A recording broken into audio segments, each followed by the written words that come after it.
ஒரு அருமையான வசனத்தை பார்க்க போகிறோம்.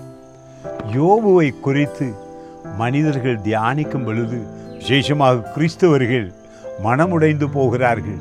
யோபுவை சோதித்தாரே, வேதனைப்பட்டானே, அதை போல நாங்களும் இழந்து போவோமோ, துன்பப்படுவோமோ என்று பயப்படாதீர்கள்.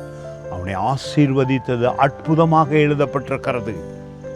யோபு தேவ வார்த்தையை பொக்கிஷமாக எண்ணியிருக்கிறான். தன் உள்ளத்திலே அதை அனுதின உணவை விட அவரை நேசித்திருக்கிறான். அவர் வாயிலிருந்து, உதடுகளிலிருந்து வந்த வார்த்தை அதிகம் நேசித்தானாம்.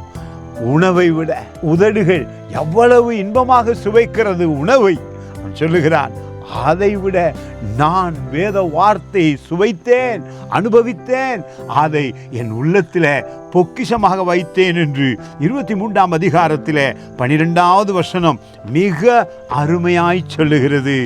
அவர் உதடுகளின் கற்பனைகளை விட்டு நான் பின் வாங்குவதில்லை, அவருடைய வாயின் வார்த்தைகளை எனக்கு வேண்டிய ஆகாரத்தை பார்க்கிலும் அதிகமாய் காத்து கொண்டேன்.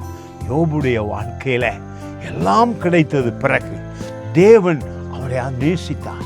ஆனா உங்களுக்கும் எனக்கும் வேதம் அழகாக எழுதப்பட்டு கையில இருக்கிறது.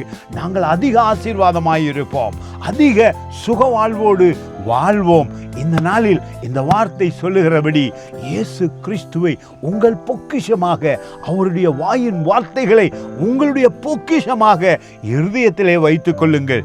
என்ன தேவை இருந்தாலும் அதிசயமாக சந்திப்பார். உங்கள் சுக வாழ்வை அதிகம் அதிகம் ஆசீர்வதிப்பார். Praise Garden Ministries, Norton Bridge, Sri Lanka.